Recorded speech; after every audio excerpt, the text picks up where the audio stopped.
So here's a Fordham dual light. Yep. And then hand me the Forge so then we can kind of compare and contrast. Because these are the two. No, Really? I'm thinking about the FDIC video you just did. Yep.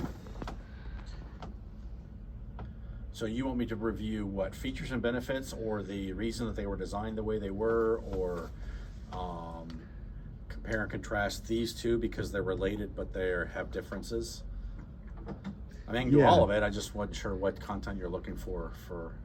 Yeah, let's think about because I can go into a little bit of benefits of like a firefighter. Right, the benefits overall of these products, and then the unique features and differences. Kind of what they benefits during a fire, how they're used. Yep. And then I also want to kind of talk about like for the like an angle light, like what are we most likely to see? Sure. Like, is that a Streamlight, a Surefire? Yep. If we went out in the wild, what types of products are they using? Right. Okay. All right. Well, when do you want to go live? You're good. Yeah, go ahead. Okay. So the main benefit of a helmet-borne light or a helmet-mounted light is hands-free lighting. That is going to be a key benefit for any of the products that we build for fire safety and for firefighters, because if you think about it, they're on scene to do something. They're not on scene to illuminate something, right? So illumination is a need, but it's not a goal. So whether they're extricating someone who's stuck in a vehicle after a motor vehicle accident, if they're there at a structure fire, if they're there, hell, if they're running traffic because there was a motor vehicle accident, there was no injuries, but they're still managing traffic. The illumination is there for safety, and it's to illuminate the area for whatever work they are doing, placing cones, making sure that the glass is being swept up by the team to ensure that there's no other future accidents at that scene.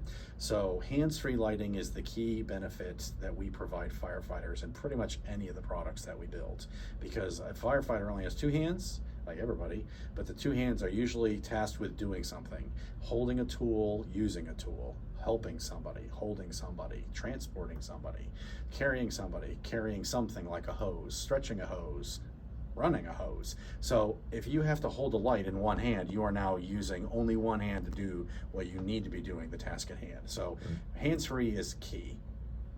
The helmet light being hands-free, its other major benefit is that unlike putting something in your hand, and pointing it with your hand, when you attach the lighting source to your helmet, wherever you turn is where the light is directed. So that's good. So hands-free lighting that also is attached to your head. So when you swivel your head, if you're holding tools or you're stretching a hose and shooting water here, and you look over here or you look up there, that's where the light is being shined. Unlike, say, a jacket-borne light or a lantern that would be on a strap, that's still going to be facing the direction that your torso is facing. So the hands-free lighting on a helmet is the ultimate in flexibility and maneuverability, because it's wherever you're looking is where the light is going. The downside of that is, like on a Fordham, where the beam is straightforward in most cases, when you attach it to the brim, a lot of people, when they attach it to the brim, it's basically pointed straight forward. Wherever you look is where the light goes, which means you're beaming 360 lumens straight into people's faces when you're working with team members. So in that case, you can do two things. You can use the benefit and the feature of the pivoting and swiveling mount to angle the light down, so that it shines down in your work area while you communicate and converse and collaborate with others. Or you use another product that has another feature, like the floodlight, which means you can turn off the main beam if you're just collaborating with people in a very small space, especially if you're working on the ground or in a lower than eye line environment. You don't need a beam shining straight out in front of you. You need something that illuminates the area around you on the ground. So the floodlight that it's at a 45-degree angle is perfect for that. Right. But again, it's still helmet-borne and hands-free. So wherever you turn is where that helpful light is being cast, so you can do what you need to do when you're there.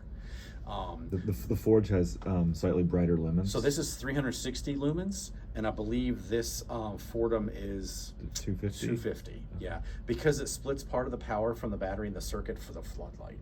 So It's going to dim it slightly. has the once same that- horsepower, but it's dividing the horsepower between the main beam and the floodlight, which is 150 lumens. And even if that floodlight's not on, Yeah, it still has to split the power from the batteries to the two different sources of illumination. So it can't say all 360 lumens here or split it up and run it. The way it's designed is 250 out the front, 150 down, or around 250, I think, combined. It splits them down, the battery power. but it is across 350 solo spotlight. Yeah, I believe we'd have to look it up. What's the Ford? Look up the Ford real quick. Fordham. Yeah, Fordham. So if you So pull, this says 220. Should we go? yeah, go to the right there, that chart. This one right here. So the flashlight, which is the main beam, is 220 lumens out the front. The floodlight is 100 lumens down, that nice soft working light. Or dual light, when they combine the two lights on at the same time, it splits the 175. voltage and the power to 175 total. Okay. Let's look at Forge real quick. And then you look at Forge and you're like, well, that's 360 lumens straight out through the main beam. So it has more power, but it lacks the flexibility of the two different lighting styles. So see, you have 360 lumens on high. You can use the low or medium. Medium would be probably better. That's 180 lumens, so you'll get longer runtime, not quite as bright. The low setting of 25 lumens, you can almost think of that as like a navigation light. If you've ever used like a pen light when you're camping, you just want to be able to read a map or see something without blinding yourself. 25 lumens is like bright moonlight. It's not very much.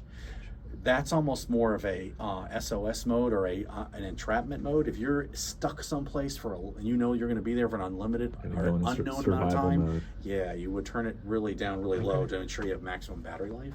That's a great example. Yeah, so because it's Okay. 30 hours on low. And the Fordham doesn't have a medium. The and a low, Fordham, does I it? believe, is just, I think it does actually, if we hold it down. Yeah, it does have a high, medium, and low. So it's on dual light. on. What are So you have mode high- changes? So you have high, medium, and low if you hold each switch down. So it'll go from the, what is it, 220 to a 100. Oh, excuse me. Actually, we don't miss, on the chart here, we don't show the high, medium, and low values because we have a floodlight and a flashlight together. So the chart only requires us to display the highest value. Okay, of- yeah. of Go to like lumens. specifications. So yeah, if we went, what am I doing here? Is there a, oh, there we go. Specs. Yeah. Okay, so 150, 15. right. So high is 220, medium is 100, low is 30. So it still has that survival mode, that moonlight mode of 30 lumens. Like I said, it's a very bright. It's like a full moon. So it's navigation type of light. You can see the ground, you can see obstacles as long as your eyes are acclimated to that lower amount of light. But it's not something you would work under. You wouldn't work under 30 lumens. That's a survival mode. Yeah, Gotcha. that's be able to have people locating me after a longer period of time of being entrapped somewhere. Or if you're in a completely dark, zero light environment, 30 lumens is actually like bright moonlight. It's actually pretty helpful, right? It's enough to see without being overpowering and having your retinas dial way down. Right. Just depends on what your tasks Yeah, are. exactly. Yeah. So, so that, like I said, and then we have an IS version of each of these. So these two that I'm holding in my hand, the black versions, or we call the Forge and Fordham, are NFPA self-certified. So we put them through the heat test. So it's 500 degrees for 5 minutes. We suspend them in the middle of an oven. We're talking about IS now. We're talking about the Just National Fire Protection Association requirements to have gear be put into use by professional firefighters. Okay. So the NFPA has a series of guidelines and certification requirements in order to have something be NFPA certified. And most fire departments in the United States are required to only purchase NFPA rated or NFPA certified minimum. product. Yeah, it's like if it doesn't meet that requirement set by the Association for Standards of their industry, they won't buy it. So NFPA is most important here in the States. In the European market and the South American market, you're going to see more interest on ATEX because that's a safety requirement. In the European market, it seems like if people consider it ATEX, or if it's ATEX certified, it's safe enough to be in a firefighting environment. They're not concerned with melting. They're not concerned with the product being a harm to the firefighter, which is what NFPA is. So NFPA, Okay. yeah. So we talked about IS on these, but so price point wise, being that these are in the $110 range. The black non-certified IS versions are even a little less. Right. And because they're not issued standard equipment to firefighters in most cases, they're considered a personal purchase. The flexibility from having it be hands-free and constantly pointed where you point your head, that's really a key upgrade for most firefighters, whether they're volunteer or paid. Most of them already have an Intront, or excuse me, have a angle light. So at this point, if they're not issued one, that's a total miss by the department. So in that case, you're talking about the Intron as a cross-sell upsell. Replace your Streamlight Survivor with our Intron. I know you already have a product, whereas these typically a lot of firefighters don't have helmet lights. So this is like a new feature, a new benefit to them. Typically, they're going to have an angle gonna have light, that issued a already. helmet, low profile, something, and then maybe Or nothing at all on the helmet. A lot of firefighters have nothing on the helmet other than door wedges. It's like a shield. So they What's a usually door wedge? So door wedges are a a slide tool. mount.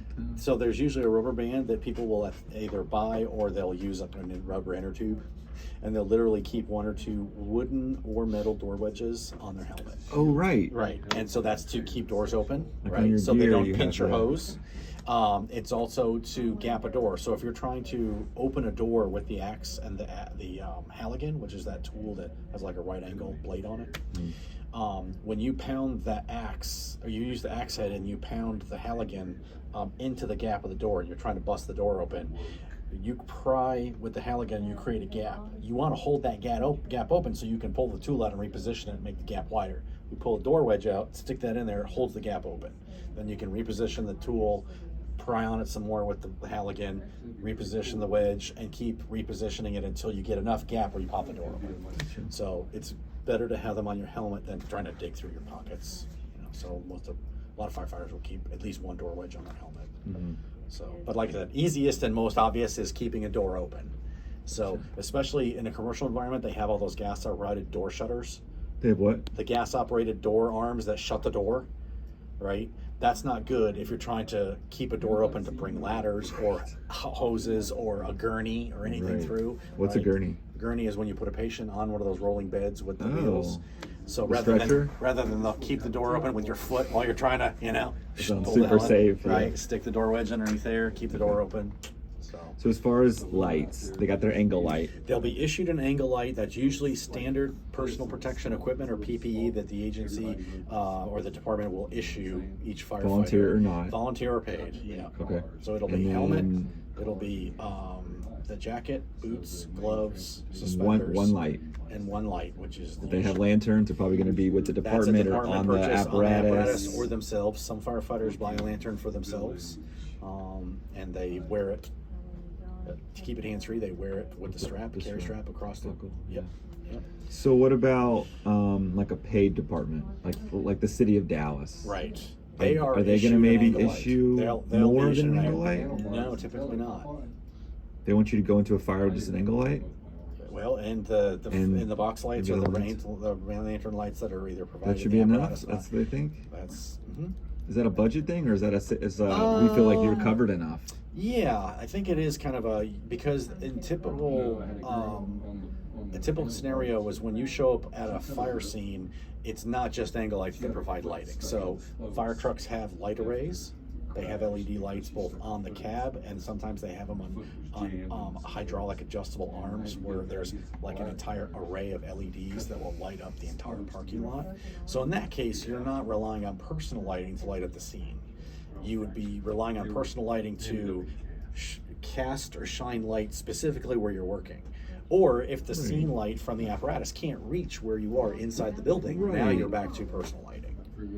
So it's not a dark environment typically. Firefighters don't like tripping on things, hurting themselves, hurting others. So we light up the area as best we can before we start working. But it's like you said, kind of like, let's say you're like in the back of the building and things are Or you're dark. searching for a fire, you're not sure where it is, someone called a fire, and you're like, show up and there's what's called no signs of no smoke showing. You're like, okay, it's a fire investigation. Because so we call the size up. When you first arrive on scene, the person sitting in the right seat, that's not the driver, is typically a lieutenant or another officer. Their job is to do a scene size up. So they arrive on scene of a reported structure fire or a fire investigation. If they see smoke showing, they'll get on the radio and go back to dispatch and say, arrived on scene, and they'll give the location of what they see and what they see. So we talk about the different elevations or sides of a building. Alpha is the front, Bravo is the right side as you look at the front door, Charlie is the back, and Delta is the left side as you're exactly. So what happens is if it's a large building or if it's a residential house, if you say smoke showing on the Alpha Bravo side, or fully involved, or fire showing or fully involved on the Alpha Bravo side, then other departments that are being dispatched as well as dispatch knows that there's a involved fire, and they know where the fire is right now when it's being reported. Because you don't want people showing up on scene completely clueless about what's going on. You want trucks to know when they're coming in that the fire's already been found and it's been established where it is, and then that way they can help position them on other sides, other elevations of the building to support or to help keep the fire from spreading. Because what gear you need depends on the size up. Not only what gear you need, but where you need apparatus. So if the first truck pulls up and they park right in front near the front door, right? You don't want the other truck pulling in behind them. A, that's not helpful. B, you need somebody to move, on another. or- You would want to set up a second location for more that's water. not helpful, yeah. Right. Parking right behind the first apparatus is not helpful, right? So if the first apparatus says we're on scene, we're showing fully involved on the Alpha Bravo side, setting up and commencing pumping operations. That means that they are attacking the fire where they see it right there at that point. And then supporting units would be brought in. They'll usually communicate with the person in charge of ground operations at that point. It could be the lieutenant or the captain, whoever shows up first. If the fire chief gets involved, which usually they will if it's a large fire of more than several trucks or several departments, called a multi-alarm fire. So a box alarm is, think of it like a box. So you have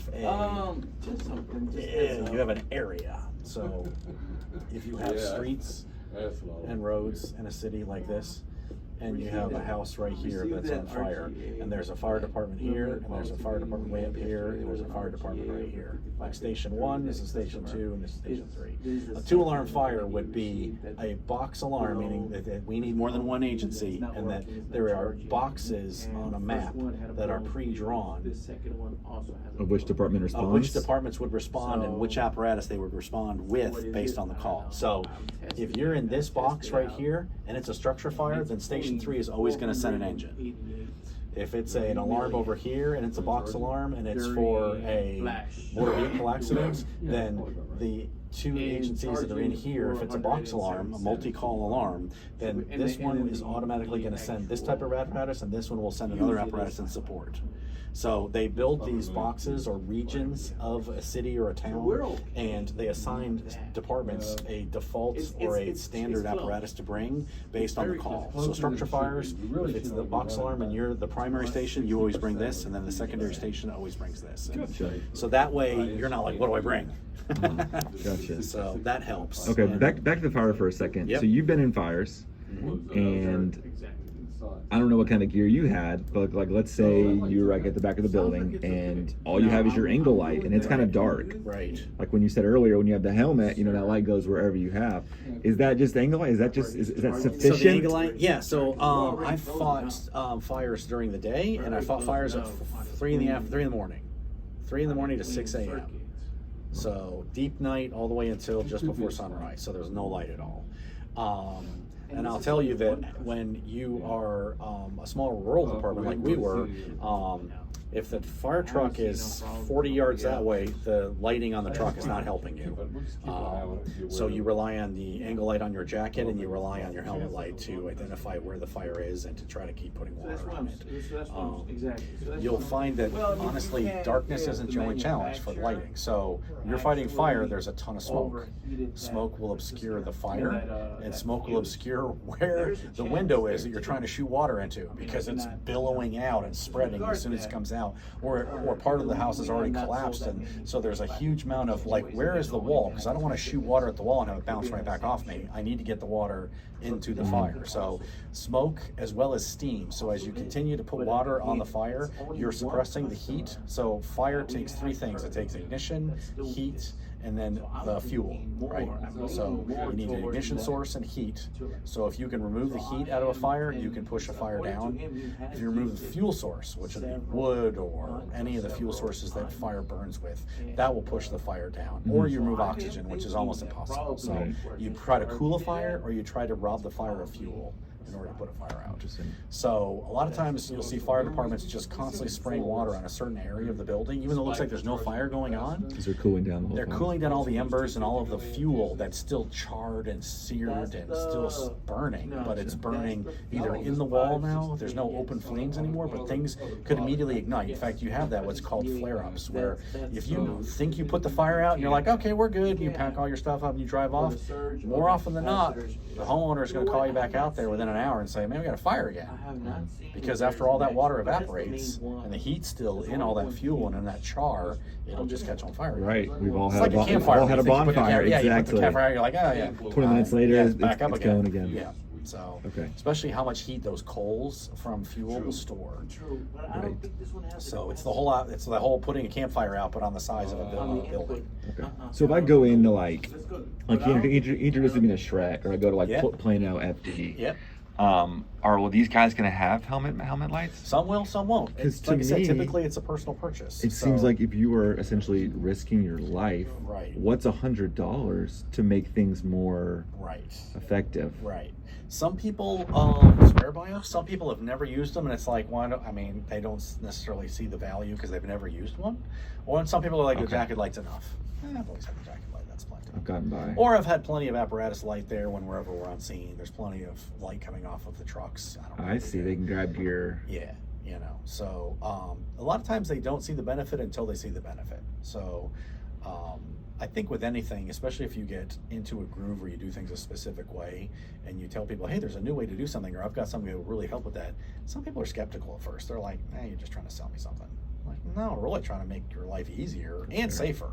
Because like with the angle light, with the downward flood, and with the Fordham with the floodlight, there's a huge trip issue and trip challenge that happens on scene, whether it's a motor vehicle accident where you have equipment sitting on the ground, you have debris from the accident, you have the gurney, when we collapse the gurney to get a patient onto the gurney is only like 18 inches off the ground, lawsuit, right? yeah. You know, if you're like looking over here and you do something and you're not paying attention and you don't have any light shining on the ground, you can trip over stuff really easy and either hurt yourself or others, or, you know, at the very worst, hurt the patient. You know, So people must love that Fordham. so the Fordham is super helpful, and not only that, because when you're in like a collaborative environment, turning the floodlight on and just leaving it on provides everybody with trip hazard insurance, because it's lighting the whole area up around you, not just you, but the people around you. So when you have hoses strewn multiple locations, when you have tools, we don't anymore, but my agency, the department, was kind of rural. We used to use hydraulic powered spreaders and cutters, the jaws of life. So there would be there was a hydraulic pump with a small diesel engine attached to it that was in a compartment in the back of the rescue truck, and you would pull the jaws of life out, and it had two hydraulic hoses that were on a reel, and there was about 50 or 60 feet of it, maybe it was 100 feet, and then that was pre-connected to the hydraulic pump. So you'd fire up the diesel generator engine, and it would start the pump, and you'd have pressure to the tool, and you'd drag that across the roadway, or you'd go down to the gully to help cut the door off, or spread the side of the dash apart to help get somebody out and all that. Well, that hose set is strewn completely across the scene, and they're not bright. It's not like bright pink, you know, they're not day glow green. They're usually black. So major trip hazard. Now, a lot of agencies have gone to battery power tools, where the Jaws of Life or the cutter or the spreader, they all have a huge battery pack on them now that's lithium ion. So you don't have the trip hose, the issues with hoses. But there's always stuff at a structure fire that you can trip on, whether it's the debris inside the structure itself, or sometimes it's the hoses themselves. When you drag hoses in and out of doorways, they become a trip hazard. Gotcha. So, but you can't not drag a hose through the doorway. It's the only way to get up to the second floor. Right. So floodlight on the Angolite and on the Fordham is a huge benefit for safety as well as awareness of what's going on. And it doesn't beam people straight in the face, because if you wear this thing on your jacket and you keep it in the normal on operation like you see the Survivors, just me and you talking and you're already squinting, I can tell this is the normal operation for a Survivor. There's only one mode, straight on and straight forward. Right? Doesn't the knuckler move up and down? The knucklehead does move up and down, correct. But the Streamlight Survivor is the one that's been issued by millions of departments. So is the Survivor, I mean, tens of thousands. Is the knuckler like a Survivor V2? The knucklehead is really more similar to this. It doesn't have the floodlight, but it is a positionable head like this. So it pivots and it rotates like this. Is it meant to be a Survivor upgrade? Yeah, it was. It's meant to be a more functional, more feature-rich version of the Survivor. But it never caught on? Hasn't. No, not that we've seen in the marketplace. It might be the cost. It might be the why the Survivor's not broken. Why fix it with something else that's more complicated? You know, firefighters are like a lot of professionals. They're like, I don't want complicated. I want reliable. Listen, I'd rather, and you'll see most professionals say this, I'd rather have the one with 2 features that I can drive nails with and I'll never have to worry about it not working, versus the one that has 7 features and I'm like, I can't trust that thing. Or I get that, yeah. You know I know this works. Right. I know it's reliable. Well, simplicity, reliability. Yep. So. Oh yeah. Okay. So yeah, I would say that lead with hands-free lighting is one of the key benefits of most of the products that we build. The Angolites, because they're already issued as part of your PPE. The Intron, if you're not already issued an Intron, that is a pathway to a better upgraded product with more features and solutions for you as a firefighter. So 2 of the ones that are obvious, like we just talked about, was you don't have to beam people in the face, and you provide the wider area soft lighting for people to not trip on stuff. This also can be used if you're the engineer and you wanted to light up the panel a little bit better to see what the gauges are reading and all that. You don't need 205 lumens straight at you like this with a beam that's like the size of a quarter. You just need something soft to light up the gauges. So if you were the engineer, you'd keep this on your jacket and just flip it up and it would light up the panel, right? Or if you were trying to dig out equipment in the back of pivot it up a little bit. Like this, yeah. Just keep it on your jacket, flip it up.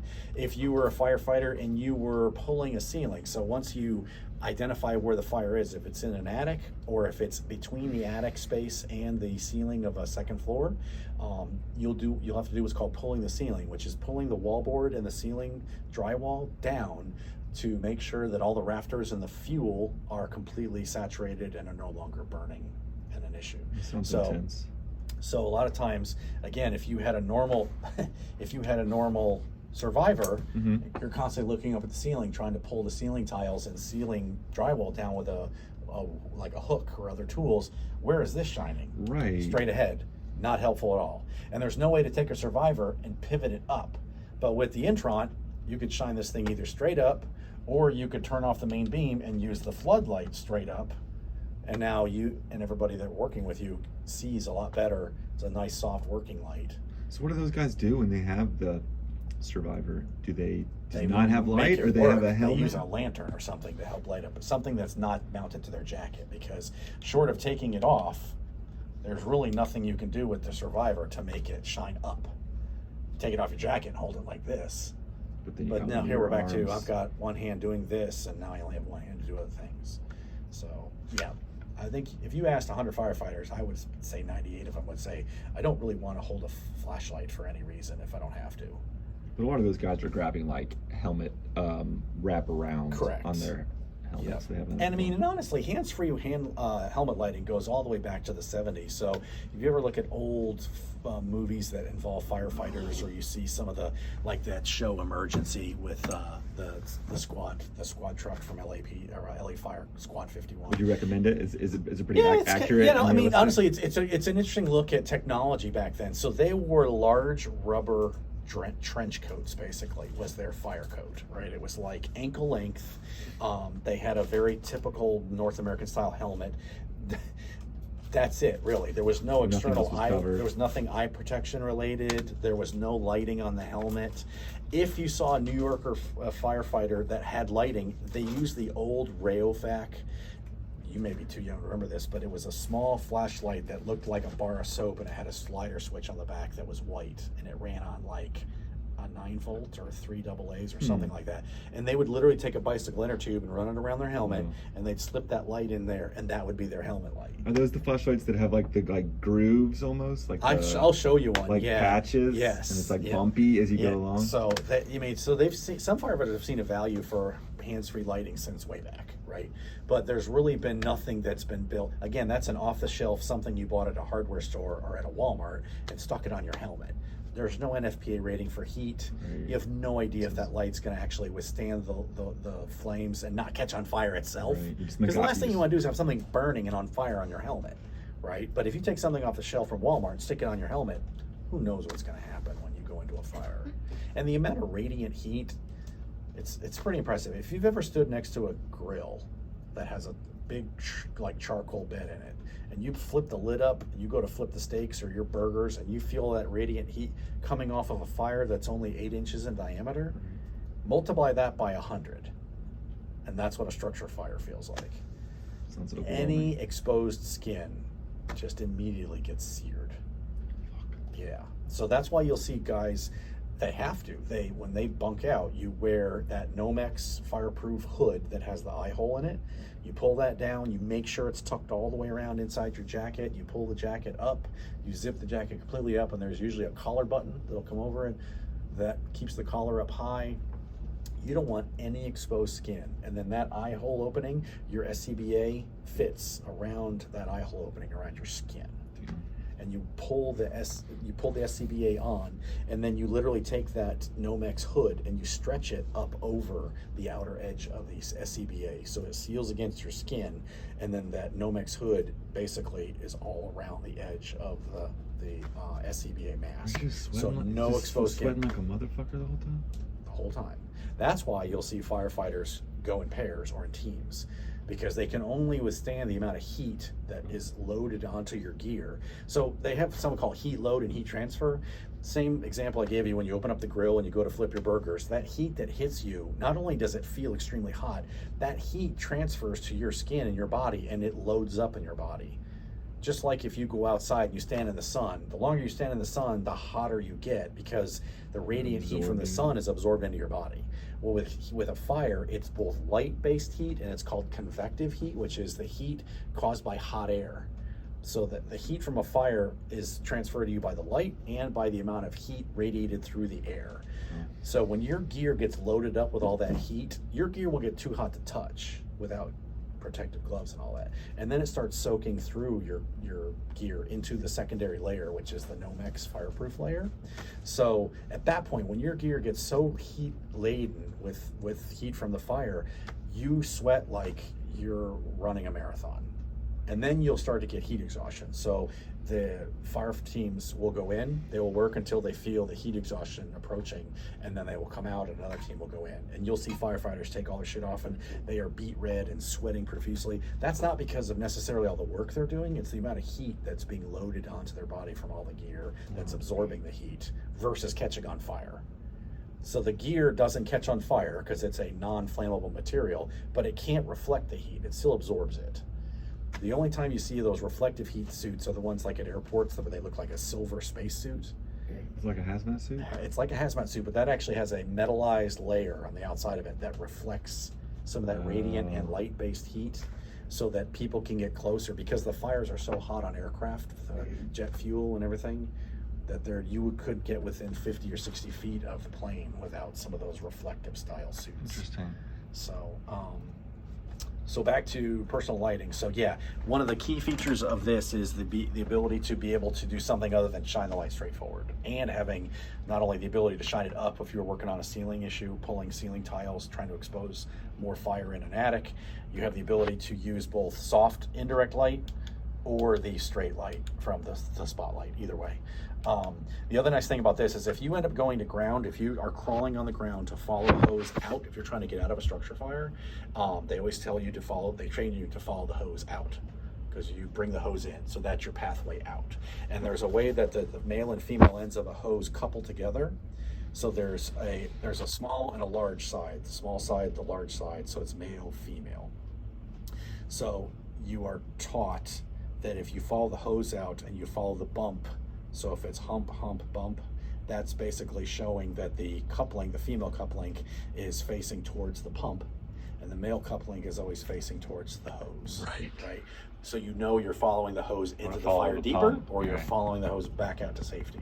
So they train you on that, on knowing which way the couplings are. And when you feel it in the dark, you can't see the hose at all. Second nature eventually. Yeah. And so if you're on the ground and you're on all fours, this is designed the way it is. This looks really weird because of how wide it is. This is designed to be extremely stable when you're crawling. You can lean on this and still have it on. So as you're crawling through, if you're keeping really low, this is designed flat and very wide for that reason, to be I didn't think about that. basically a way to stabilize yourself when you're crawling. The other thing about the Intron that's nice is if this is hooked on your jacket and you're on the floors crawling, either they'll find somebody in a fire, a victim, or try to find your way out of the fire, or find a fallen firefighter. When you're on all fours, this thing is shining straight down onto the floor. Not helpful. You really don't care what's right below your chest. You want to see what's out in front of you. So with an Intron, you can flip this forward while you're crawling. Now you're shining straight ahead where you're looking. The Survivor, this is the position you're stuck in when you're crawling. And you don't want to take one hand and hold your flashlight like this while you're crawling, because now you're crawling on one hand. So another key benefit of the Intron is the ability to use this light effectively on the ground. So that's another thing you can point out. Yeah. Okay. We have this interesting clip. I'm not a huge fan of it personally, but it's all stainless steel.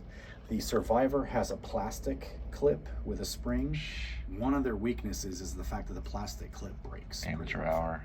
Yeah, so my only downside that I feel to this, it has a good lanyard. So this has a bail or a lanyard that clips onto the safety hook. There's usually a safety hook or a tension hook on the jacket that'll retain your light so it can't get knocked off or fall off. Because this sometimes can have a gap in it like this, either from use or just they come with us like this, it doesn't really have a lot of pinch tension. So if you slide this onto something like a loop, it doesn't really have a lot to grab. There's nothing. It would tend to slide off unless you latch. Just gravity's holding it there. Yeah. So I wish it had a tooth or something that really engaged material, whether it was your belt or cloth on a loop on your jacket. We've always stuck with just this smooth, easy to get on, easy to get off kind of clip. But like I said, I wish it had some type of little depression or a tooth or something that would catch on material a little better. But that's the only suggestion I've ever had about it. It's a great product. It's lighter weight and it's smaller than the Intron. So that's another big thing. What's small? That is the Intron. Excuse me, the Survivor. So it is shorter than the Survivor, and it is narrower than the Survivor, and it is lighter weight than the Survivor. Oh, I didn't know that. Interesting thing too. The Survivor uses 4 AA's. Even though the circuit that the LED runs on for both our light and the Survivor only needs 3 batteries. So it's 1.5 volts per battery, and they're run in series. So you get 1.5, 3, 4.5 volts, and 4.5 volts is enough to light the LED. I think it needs 3.9 volts, right? So if you put 4 batteries in here, you get 6 volts, but the LED only needs 4.1 or 4.2 to run. So Streamlight is putting a 4th battery in there for no other reason than it holds 4 batteries. So it's just the LED doesn't need the extra voltage. So it might but be circuitry slightly longer. The circuitry uses 4 though? The circuitry only uses 3. Why do they have 4? We have no idea. Because we reverse engineered. We took apart a Survivor and we analyzed the circuit and all that. We're like, it only needs 3 batteries. I have no idea why they put 4 in it. So that adds to the weight too. You have that 4th battery for really no extra benefit. Right. Like I said, it's narrower, shorter, the pivoting head, the floodlight as the keys on those. So that's an upgrade path because, like I said, almost all departments will issue a angle light as part of your gear. The other major product that we have, lanterns. Now these are considered personal lighting, even though that they are a lot of times installed in apparatus or a fire truck or a brush truck. Personal lighting. This is Personal not lighting. personal. Personal lighting. Yeah.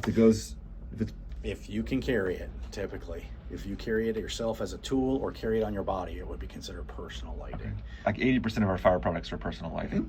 Yep. That's Like not we personal. don't sell, that's not personal lighting, that's scene lighting. So if that's meant to be set down on the ground or set on a tripod and aimed at a certain spot and then never touched again, that's considered area lighting or not really scene lighting. Okay. This would be personal lighting. Now, what's interesting about this is the design of this, it's designed to be used as a personal lantern for, really throwing a huge amount of light. But because of this bumper and because of the magnets on this model, you can set this thing up and you can turn it into a scene light. You could set this on the floor. If you were gonna pull that ceiling, you and your team were here, you could go, okay, there's the ceiling right there, that's what we need to pull. And now I don't have to touch it anymore. Right. So that's the class 1 div one. Uh-huh. Or you could use the flyer one. that's Either the- way. That's the div 2, This I is think. this is the ATEX version because it has the magnets on it. This one's the 1700 lumen model. This thing's super bright. You can set this thing on the ground, and you and your team are like, I think there's a fire. There's still some burning stuff up there. Wait, but that one's Division 1. That one's Division 2, I think. This one's Division 2, but that's fine for firefighting in the U.S. market. Okay, I'm confused. Yeah. The 82 has 1100. Yeah. The 84 has the This magnet. is 1700 lumens, so it's super bright. Okay. Yeah. And that's like the 450. This is 600 lumens. Yeah, They're both IS. They're both IS, but this one's really for North American firefighters. So it's safety rated, but only marginally so. That's why it's Is it not 1700 Class 1 lumens. Division 2? It is, but so our safety levels go, that's kind of down at the bottom. But it still counts as ATEX? No, it doesn't. I didn't think so. No. Okay. So this is safety certified, but really only for the U.S. Because really they only care about NFPA. Will it melt in a fire? Will it cause injury to another firefighter? Will it bounce around in a cab if it's in a So fire? it is IS. It's just not. It's just IS. It's just the C. lowest. It's the lowest level of IS for the North American market. Got it. So it's like you could almost call it barely IS. Barely IS. It kind of is, but I mean it's like For internal purposes. yeah, it's barely IS. It Okay. really is. Yeah. Yep. And But, so but that that's one's really gonna all it have could more, pass more is because lumens. it has so many much lumens. Power, heat, it creates a lot of heat. The circuit has a lot of power running through the circuitry and the battery and the wires and all that. So this wouldn't pass the scrutiny of ATEX or Zone Zero because it creates way too much heat. It couldn't be used in some of these gases because the heat from the LEDs and all that could set certain gases on fire just from proximity to the heat with that auto ignition temperature. So this is really for firefighters in North America that don't have to worry about these exotic gases. Is the I mean, beam- if is they the only beam run into distance- propane and gasoline and maybe natural gas, your three main household or commercial gases that you'll run into, this is perfectly fine for any of those. Is the beam distance a lot greater on that? I know the It's lumens like are. 600 meter or 600. I think it's 600 something feet. The beam distance on It's it. like a lot better if you're like out in This like thing's a, like a a searchlight. cave This, or. you put this thing, if you bring one of these home and try it out at night in your backyard or shine it down your street, this feels like something you'd see in a prison. You know, one of them lights that's up there like. The guy with the gun. That's what this I feels took like. one home, but I didn't get to It's compare crazy. it. Oh yeah, bring them both home over the weekend and you compare them. You'll really see the But, amount of like, power and the beam distance on I went this and one. like hooked it to like a metal crate Yeah, and then yeah, angled yeah. it. Yeah. So these come with a carry strap, which you may or may not have gotten the package. Yeah, I got it. Yeah. So this is the nice thing about this is that there's two features of this carry strap. I'll show you. Is there anything stopping anybody from just mounting a magnet on the bottom of on the side of the 82? No, these screws are identical, and these are identical. We just don't sell the magnetic mount with this North American firefighter model. Here's why: because if you set this thing on the ground and there's a bunch of debris on the ground, like metal shards and shit, it sticks to the magnet. So firefighters want this to be able to be set right on the side of a metal post or their door if it's a sheet metal door. A lot of fire trucks are aluminum these days, so it won't stick to aluminum doors on a fire truck, but on the hood of a normal vehicle or on the side of a metal door somewhere, that metal will stick fine. The challenge is that this doesn't work well for a lot of North American firefighters. They're like, too much debris sticks to it. Okay, so you were saying for the firefighters, they want it to stick to like the truck. Yeah, but they don't want to put magnets. Yeah. So how is it gonna? So they don't. Want to be magnetic, but they so don't. So they don't. So this was more of an addition for the European market, because the European sales guys are like, oh, the European guys love it. I'm like, well, the North American market, most of the fire trucks are aluminum, so there's nothing to stick to. So we were like, okay, fine, we'll leave the magnet off on that one, on this one then. I thought it was like a premium thing. We sell it as an accessory. So if certain North American fire departments want to put this magnet on their 82s, accessories, hell yeah. Yeah. But like I said, unless it's a brush truck or a normal pickup truck that was turned into a brush truck, all the apparatus for the most part are aluminum doors, aluminum cabs for weight. Because the truck already weighs like, whatever, 6 tons or 7 tons. So it's generally not wanted. Yeah, so it just doesn't work. I mean, it won't stick to almost anything on most fire trucks. Okay. The doors, the know. roll-up doors are all aluminum. The chassis is, the chassis is all steel, so the frame of the truck is all steel. But then pretty much the box, which holds all of the tools, the fire truck itself, the cab, that's usually all aluminum for weight. So this would never work. What if we made our products out of carbon fiber? Wouldn't that make it lighter? You know what's still more about, expensive? It would be a lot more expensive. We'd have to talk to Aaron about, or Jim and Aaron about whether carbon fiber would pass the NFPA heat test. 500 degrees for 5 minutes. So carbon fiber is it's a weave of carbon fiber substrate with a resin that holds it all together, and it bakes it all together into a hard, either a sheet or a molded part. That resin is flammable. Because if you've ever seen like race cars get into accidents where there's a fire, the carbon fiber literally turns into like dust when it burns. Gotcha. It's just charred black cotton. That's what it looks like. Huh, I see. Yeah. So problematic. Yeah. So so this thing has 2 things. So it has these hooks that we built for these little lanyards. So if this was your personal lantern and you kept this in your locker, and you got toned out for like a structure call, you would wear this over your jacket like this, and you'd probably make it a little longer. I can make it longer if I want it here. So this is worn right here versus back here. You'd want to wear the buckle up front. Yeah, because it's set up as a seat belt for a reason. With structure gloves, you can punch this thing with your thumb.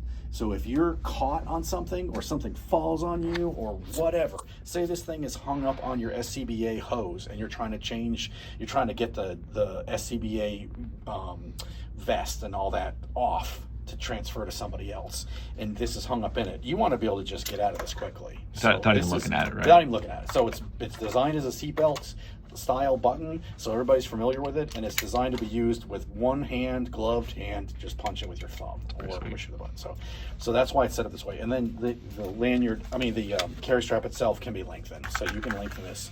You can make this ride a whole lot lower. It doesn't have to be so high. So a lot of guys will wear it down here, and they'll just keep it behind them, right? Working with weather. If they need something, they can turn this thing on. And again, hands-free.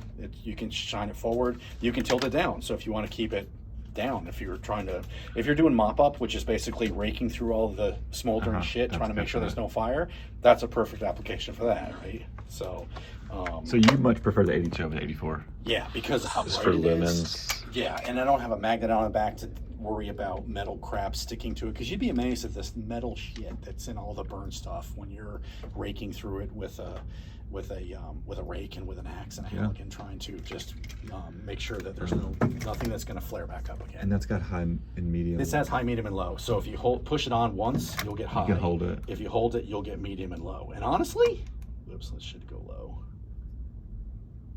Oh, this has high and low. Excuse me. There is no medium. 600 lumens is low. So 1700 lumens on high, 600 on low. 600 is plenty bright for most interior stuff. And here's the thing you'll also notice is that if you get into a really smoky, steamy environment when you're working on a fire, 1700 lumens can really illuminate all the smoke and the steam to the point where you're like, that's not helpful. That's just blinding. So you would either tilt it down or you would turn it down. So that's why the Intron is so designed the way it is. That tiny it's like a fixed beam, retina. Yeah, I mean, literally Corona, looks like whatever you call it. You're like, that's a really weird beam. It's actually meant to be that way because when this goes through a cloud of smoke and steam, that really bright hot center spot is what's going to glare. That's what's piercing it. That's what's going to glare. What So do you like mean when by you see that? headlights on a foggy morning, when headlights shine into fog, it glares. So the wider the headlight is, the more glare you get. So these Introns are designed to have the most tightly defined beam we could make, so that the glare is just this thin rod. The into glare is like the smoke. light, like reflection kind of. The mess. the white light that you see that's almost like, whoa, that's overpowering. Okay. So the rest of it, so it pierces through that smoke, so you can see things down through the smoke. If this was a normal flashlight, like I don't even think we have one, but something like this, right? So which your is beam a style, which is a fire. right? See how much wider that is and how soft that is. When you shine that into smoke, you're going to get this much larger glare-filled smoke area, and you can't see through it because it's not as lighting all the smoke focused. particles. Right. So we take this reflector and we shine all that light into one tiny little beam, and that pierces the smoke a whole lot more effectively to see what's beyond the smoke, and without making this whole smoke-filled area a big white wall. Gotcha. So that's why this is engineered the way it is. And it's honestly a terrible flashlight except for fire, in my opinion.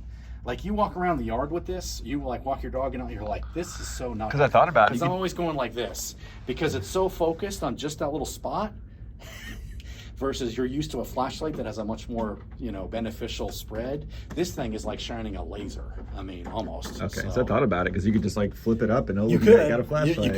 You could. But I found not that, as and I have functional. one of these in my garage that I thought would be useful for working on cars and all that. But the beam is so tight, I'm like, other than the flood, it's the only thing I really use it for is I position it with the flood. You have something where you like hang off your hood Yeah, because you- we have a magnetic base for these too. for the rechargeable. Both of them. There's a base that this slides into that has a magnet on the bottom and on the back, and then you can basically snap this on. It'll What's the primary base look like? for the one that's a AA, it has no base, and for the rechargeable one, it has that snap-in. I thought That's the charger. You said both of them. So there's a magnetic base that looks just like that, but it has magnets embedded on the back and the bottom, and it's that same shape, but it's not quite as tall. Gotcha. Yeah, and so people that want to use that as a way to turn the Intron into a hands-free lighting solution, that's a good accessory for them. But again, it only works on steel surfaces, so aluminum fire trucks, not so much. But if you had this in a like a command vehicle and you wanted to be able to use it hands-free, especially with the floodlight to light up a accountability board. So accountability boards are basically a who's on the field and what are they doing. Like, when the head coach sends everybody out on the field for a play in football, the accountability board says, I have 9 firefighters on scene. Each of them has here's their helmet number and here's their accountability tag, because there's 2 tags that most firefighters wear on the back of their helmet on the hook. They'll take one off and they'll give it to the commander or the chief, and then he will log each of them. This is old school. They've gone digital on this now, but they would log each firefighter with what their tag ID was and what they were doing. These 2 are on the front. They're on the Alpha Bravo side on a hose. These 2 guys have gone interior looking for victims. These 2 guys are on the back doing this. Wow. So that way, when they go, hey, where's Rob? Well, he's supposed to be in the back with Dale, right? So that's the accountability board. That's cool. Yeah, so they've done that. A lot of it's gone digital now, but so sometimes if you just need soft lighting to light up the accountability board, you could use one of these Introns with the magnetic base, just snap it out of the side of the Suburban or whatever the chief uses for his truck or his car, and then you could use that. Oops. to light up the Are board. these guys' You know, gears so like this- GPS chipped so you could find them easier? That's a good question. I mean, that would be a great idea, especially if if it was embedded in the SCBA gear. Guess that's So a budget anybody that went question. Interior to the house or a structure, there would be a GPS device. Now, that relies on a couple things. Everybody has to wear the SCBA. So if you're not under, breathing air, then you're not wearing the vest. So you would most likely not be tracked. Right. And if you're in a structure fire or you're at a commercial structure fire where you have 4 or 5 trucks and you've got 40 guys there, it's hard to keep track of 40 people. That's right. Yeah. Everyone can bring their iPhone. Yeah, right. Yeah. Hot Yeah. fire. And then so that's a great product. And then the 5580 and 81. So this is another kind of good and better. So the 80 is the one that is 1100 lumens. Let's see, this is the 80. This is the 81. So this is 1100 lumens out the front. So very bright, very tightly defined. These are both IS. These are both Class 1 Division 2. Really? Yep, I'm pretty sure these are only Div 2. Yep, Class 1 Div 2. Look. Wait, that's not it. Yeah. Yeah, that one Okay. right there. Yep. So great for North American firefighters in the North American market, not so much outside the U.S. Okay. Outside the U.S., we're gonna be looking at these. Yep. Yep. We make a ATEX version of this that's only 300 lumens. So this is 1100 lumens. That? Yep. We make an ATEX version of this that's green. That's a 300 lumen model. That's we do sell into the. So that's European class market. 1 Div 1. Yeah, that the green one is. This one 5580. Let's see. Wait, the green one, like the So color? we make two colors. We make a red and a green. This is 5580. And the green is higher safety This rating? one is class 1 Div 1. So we make, yeah, so the model number will give you the safety. So 5581 is the lowest certification level, class 1 Division 2 for North America only. So that's the barely certified right here. This one, 5580, is class 1 Div 1. So it's the higher certification level for the US market, but it's a lot less powerful. 1100 lumens, like 300. And that's the 81? That's the the 81. The powerful one is 81. The less powerful one that has more safety certification is the 80. And that one we sell in both a red model, which isn't so popular in Europe, but the green color like that one is. Because safety colors in green safety color in Europe is green. Right. Safety color in the US is orange for fire. I'm not sure why. It's just the way it happens. So these are the battery bays. This comes with 2 batteries. I asked Jim, and I think he told me that we could put a 3rd battery in here if you wanted to buy it, I've but heard that. it won't make a difference as far as it takes forever to Performance. charge. Okay. Like days. Okay. He's like, versus 2 batteries, it only takes like 6 or 7 hours, but you throw a 3rd battery in there and it takes like 21 hours. He's like, no, not worth it. So don't promote that as a benefit. But this has the added benefit is where that is a tilting head, and you can use this as a scene light, right? You can hastily stick this on the ground, stick it on a step, on a stairs, and you can use it as a scene light or as a personal light that you hold like a lantern. This one has the floodlight built in it. Whoops. So this one has just what the Intron has built into it, the nice soft working light or the floodlight for trip hazards and all that. You can set this on the ground and light an area up with a nice soft working light. Right, much more powerful than the Intron. That's 100 lumens. This one's like, what is it, 450? What's the floodlight? That's the 80? 80. That says 300 lumens dual light. What's it say for flood? Or the one above it, I think, might be the 81. Doesn't say on the ANSI panel. Does it say the floodlight? No? Okay. Um, I want to say it's... Flash high 210. Flash low.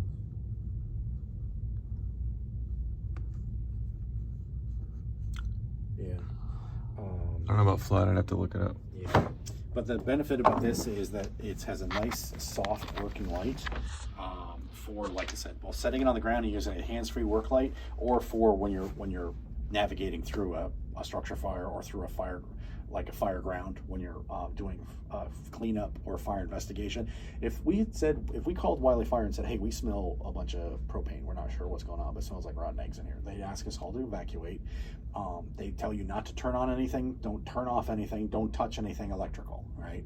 They would come in, so you could search with this, right? Here's the thing, if you're trying to search back here with that beam, that thing is so tight, right? You're like, that's really not all that helpful. But you could search with this a whole lot better, right? If you were just trying to find something. So a lot of times these floodlight functions can be used for looking and searching and reading much more effectively than something that's concentrating all this light where you're like, I mean, that's not helpful. I can't see it. Right? Yeah, it's too bright, right? This comes with the same carry strap that can be extended for the length that you'd want to carry it down here. This one has the accountability lights just like this one does. So all of these fire products, yeah, so whenever it's on, they all have an accountability light or a follow me light, we call it. Like those, yeah. So it gives other firefighters and other personnel awareness, passive awareness of where other people are, especially through through dark smoke. You can see the green lights down there. So it gives people peace of mind that my buddy is down there versus I can't see shit. I hope he's down there, right? So which one would you prefer? I like the one with the tilting head. It's a lot brighter. No, I mean out of the 80 and 81. Oh, the 81, the brighter one. Oh, the brighter one. I mean, honestly, because of the certification, it pushes the performance down so much to be Class 1 Division 1. It goes from 1100 lumens to 300. International. Yeah, like that 300 lumen light, I'd rather have an Intron. Fair. You know, that's a huge package for only 300 lumens. But we sell a lot of these. These float. These do not. So, you know, in the event that you're fighting a fire at a yacht club and this thing falls in the water, Okay. this one will float. In fact, does it float bezel up? Hey, Derek, does this float bezel up? Does this float bezel up? No, it floats, yeah, It floats floodlight up. flashy light. Yeah, it floats this way. So handle down in the water, but it'll float, you know. So one of the few of our, what do you call it, it's fire safety lights that actually floats.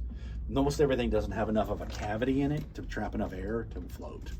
So this one does because of the design of the bezel and the void that's in here. So this has I think this has a strobe function too. Hey, you know, I have one of those. Yeah, Why not put it does, three batteries yeah. You in it? could set this in the roadway if you wanted to as a firefighter. So if you wanted to give people a heads up something's going on and I'm setting up cones, don't run over me, you could set this on the ground and have it strobe like that while you set up cones, which that's not a bad idea. You could do that. You could also use one of these traffic lights. I've done that in the past when I've worked accident scenes. I would turn this thing onto the strobe function like this and I'd wear it in my back pocket. I'd set it in my bunker gear in my back pocket and then I'd go out and I'd string cones. That way, because you'd be surprised, you were covered head to toe with reflective tape on your gear and people still nearly hit me. Because they're mesmerized by all the lights on the truck and they pay no attention to who's in the road. So one of the most dangerous times is when I get out of the truck and I have to set up cones to close a lane is people are like, oh, what's way up there? And you're like, fucking hell, what about right here? Don't hit me. I'm Rubbernecking. carrying the reflective cones with all the reflective striping on my helmet and my jacket and people are still like, Okay. Yeah. notice me. So. Did I say I have one of those? I put 3 batteries in In what? Oh, the The what? 5581? it. Yeah. Yeah. Did you try to charge it? Because Jim Yeah, said it would take days to It charge. took like 3-4 days. Okay. But then it would last But for. now I've got like, you know, Yeah. 180 hours Yeah, runtime. it's a long run time. Yeah. And then these are nice. These are another good solution. The key benefit to these over a Forge or Fordham is that this has front-facing light. This is side-mounted light. So I mean front-mounted light. So this is side-mounted light on the side of your helmet. This, some people, and it may be a slight irrational fear. Sometimes it's justified. People sometimes worry about things bolted to their helmet that hang down because there's a snag hazard. Right, it's something that could get snagged on either your SCBA vest or whatever. But you could easily just rotate it. Right, Maybe. exactly. But some people don't like things hanging off their helmet. Okay. Right. So in this case, you slide this thing down over your helmet. This part goes right at the bottom of the leather front, where it would have your agency name and your number and all that. So it only covers up a very small part of the leather front. And because we designed it this small as far as the thickness, when a 4-inch external shield rotates up out of the way, it clears this completely. We call it the low profile. Yes, so Like this this is a low profile headlamp for firefighters. It also load balances. So where the entire weight of this light is on one side of your helmet, like right here, this one balances a majority of the load of the light, which is the battery weight and the circuitry, in the back. And then it puts the light out in front. So it balances the weight across your helmet, front and rear. And then you have both the flood and the spot with high, medium, low, that you can run simultaneously or independently. So I used this for a while. I liked it, but overall I liked this more because I liked being able to grab it with one hand and turn it down or turn it up or whatever, versus this one you had to kind of go Right. with 2 hands, and you kind of had to, you could only tilt it out so far, because if you tilt it down like this to shine straight down, it won't clear your visor anymore. When you go to flip your visor up, if you were using a saw or whatever, it'll hit the light. You have to fold the light up and then flip it up. Gotcha. So, Just convenience. yeah, so for convenience, I really went to the Forge, because the Forge was the brightest. And the It was all Fordham? made of metal. Oh, Forge, yeah. Yeah, it was all made of metal. I didn't mind that it didn't have a floodlight because I could just pivot it down if I needed to use, make sure I wasn't going to trip on something. And then I liked that it was, you could position it with one hand. You could grab it like this. And Right. go. Just in an instant. And I pretty much just always kept it facing forward above the helmet. I didn't like anything below the helmet either. And then honestly, off the record, I wouldn't share this with anybody, but I did use one of these for a while. I brought a sample home from one of the trade shows because I wanted to see how effective it was compared to the Forge. Mhm. This design, It's not good. I noticed that. Every time I'd take my helmet off and I'd throw it on the deck of the truck, the fucking light would turn on. Like, why the fuck is the light on? Oh, well, it's because these buttons they're not what's called fenced. If there was a fence or some type of raised ridge around them, so that they were slightly depressed within or sunken down, so you couldn't hit it like this. You have to get around that You edge. have to push down with your finger or whatever. Then this would be a marvelous product. But I do not like that these are pronounced, and this is a major problem. So, some people have shared that with me when I was at FDIC, and I'm like, yeah, I get it. I used to use one too. I went to a forge. Okay. Well, yeah. Maybe in a few months we approach that. I suggested it to Aaron, but I think it's one of those, it's already tooled and the costs to change the tooling so that this is taller, We'd have to recertify and go back to square one, kind of. at least on these red ones. These don't get certified, but anytime you change anything material about the light, it has to go back through the certification process. So it was one of those, is it worth it? Gotcha. So, and he said, I think he shared with me there's not enough space to drop the switch down inside the body and make it not as tall right here, you know, so that you can. I mean, I wouldn't mind if you have to use your thumb like this a little bit, even with gloves. It's a big switch, right? So if you have to use the tip of your thumb to just push it a little bit, but to me, not having it, I mean, if it's pronounced like that, and anytime you set it down when it's on the helmet, you drop the helmet on the They're getting real deck or old. whatever, it did. I always had to put my helmet upside down whenever I took it off. Right. So I was like, okay, that's not for me. I didn't. Okay, I'll keep that in mind. Okay. Then there's this one. Isn't this one different? They are the same. So this is the 5562. This one and this one, the front half is the same. The back half is rechargeable. This uses AA's. It has a follow me light, which will flash, and it will also be solid green. This one doesn't have a follow me light, but it has the rechargeable battery in it with the magnetic head. So you give up the follow me light to have it be rechargeable. But the front part with the tilting, It's got a spot, flood, high, medium, low on each of them, identical. You like rechargeable? I never saw the need for it. The number of times that I used my helmet light, I mean, it was on calls at night, or calls that involved a structure fire or some type of fire where you're going interior to something and you needed light to bring light with you. So, I mean, honestly, the dozens and dozens of calls that I ran at night, because it depends. If you work a day shift, you're not going to run night calls, right? So if you volunteer on a Saturday from 8 to 4, unless you go inside somewhere, some building, you're not going to need a lot of light. You have daylight. Right. So night calls, every call needs light. It's just what type of light. So 80% of our calls were medical calls. You were responding to someone who had difficulty breathing, someone who was elderly and fell in the kitchen. And so you were responding as a fire department along with the EMT. So our community is rural to the point where we don't have an EMT firefighter team as part of our staff. So we rely on a contracted EMT company to run all of our medical calls for Hunt County out there, Cottonmills. So the American Medical Response, AMR, would respond to a fall, call for a fall, and we would show up in our fire truck and help the EMTs transport the patient, load them into the gurney. If we got there first, we would do a basic evaluation of what's going on, what happened, take some basic vitals. We had a full med bag, and we were all trained in, we were all, what are they called? EMRs, emergency medical responder. So that's where you are trained to be proficient in taking blood pressure, taking someone's heart rate, their respiration rate, giving an evaluation for injuries, being able to advise the EMTs or the medics. So if you're a paramedic, that's the highest level of medical certification. You would be able to help people perform CPR. So if an EMT shows up and he's like, help this other EMT keep CPR going. You got to know how to do it.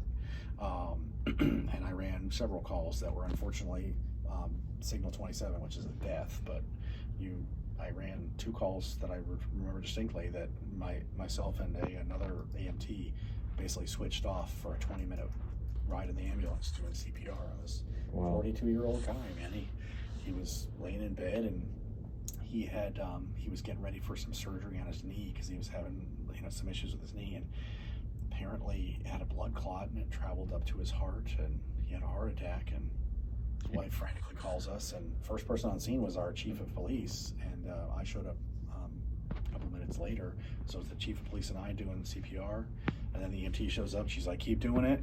So they, hang an IV and immediately put a 4-lead, which are those 4 paste-on things on their chest, So you can they can electrical get charge you. EKG, and they can start following heart rate or lack of heart rate, and it's pretty.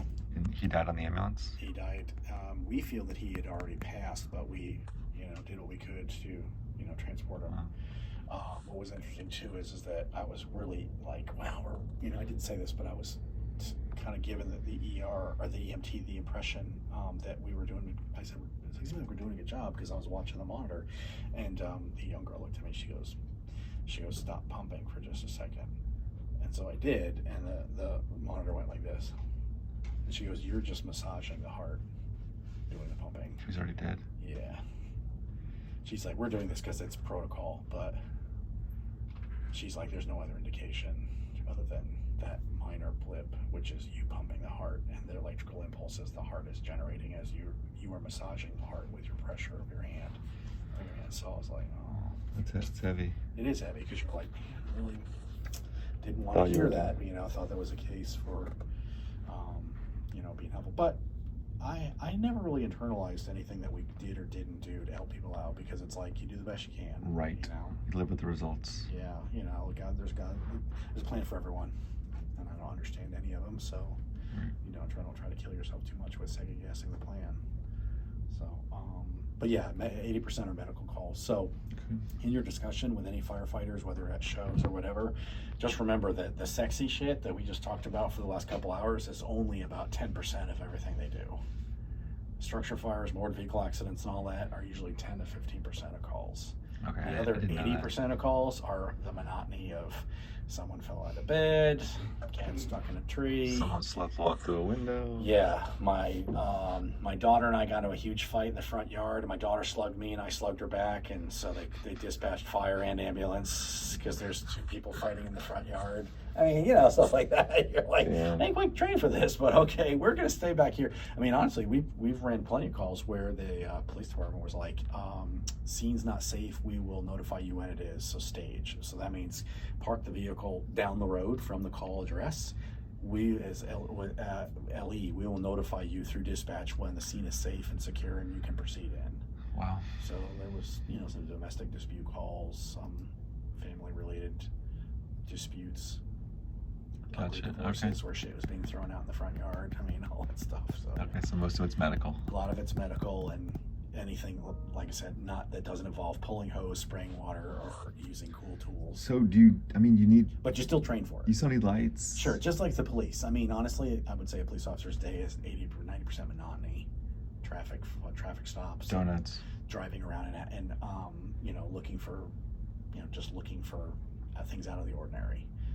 And there's that 5 or 10% where you're like in hot pursuit or gun drawn or saving someone's life in a river. You know what I mean? That Right. So one of the things that I would also suggest is talk about personal lighting on the job shirt side. So these On the are what? great job shirts. So like when you're typically just wearing your normal fire department shirt Okay. and your pants, and a lot of them wear a leather radio strap carrier, and they put their radio in the little leather carrier on the side. Something like this is perfect to clip onto that radio strap. Because that way when you run these 80% medical calls, you have a nice, easy to use single function light that's right there on your radio strap. You can use it to do light dilations on people's eyes. You can look for things on the ground. You can make sure that there's no trip hazards coming through the door with the gurney. There's all kinds of needs for a small light on your job shirt or your radio strap when you're running just normal medical calls or non-structure motor vehicle accident calls. So this, or like a mini tac, would be a great. I mean, tech is the pen light. The little pen lights, yeah. So the 210s or the 200s or the 100, any of those, this size light is another great one for firefighters to carry. In fact, the job shirts that we talked about, they will have pen pockets on the side. So having a little tack light, a little mini tack in your pen pocket on the side of your shirt. Super helpful. Aren't there some Got a bunch. pants that almost have like a little like Yeah, flashlight? some of them have a pen pocket on the side. Some of them have like EMT pants. Will actually have a pocket for EMT scissors and a little like a little strap with a buckle. So you'll see a lot of EMTs that'll walk around with pens on the side of their leg, and they'll also have a pair of scissors that have the safety scissors, so they can cut. You know, so that's another great location for a little pen light. You know, you'd be surprised how often a pen light, it's only 100 lumens, but you just need a little bit of light. Comes you know? in handy. Yeah. So Is that's that the one from the email that Russell sent us about the testimonial? The guy said that he just got a new pen light and he put it through the wash. And it works Yes, fine. that was that was it. I think we've got one. I think I have a 210, but the 100s are the little skinny ones. I'm carrying the USB 320 on my radio strap, but yeah, there's another. This one's probably the biggest of all of them. So this is another one. Won't quite fit in the pen pocket on a shirt. So the little mini tack 100s that looks like a Sharpie. This one will be good for a radio strap as well as the USB 320. So even though we call them tactical lights, it's a great, single function. You can use it. You can dilate people's eyes with it. You can look down people's throats if they're complaining of choking. All kinds of stuff where you're like, well, my helmet's in the truck. So if you rely on the lighting that comes on your helmet or your gear, it's usually back there. Right. Because a lot of medical calls, you respond with just your bunker pants, boots, or nothing. You're just wearing your job shirt and your pants in it. The best light is the one you have on you. Exactly. So even though it's cheap and it's kind of basic, something like that would be a good suggestion. For firefighters. I need to learn all the lights kind of on the outside that may not always be used for fire related. Right. Like I said, these are all the sexy stuff for all the sexy times when firefighters are like doing cool shit. Yeah, exactly. But okay. Yeah. Well, that's very valuable information. So, all right. Well, hopefully that helps. Didn't talk your ear off too much, but not at all, man. What about this one? Yeah. So that is the dual light tack light. This EOL, didn't it? Yeah, but we I haven't. didn't like it anyway. So we have a new version, 578. This was we call this the bulk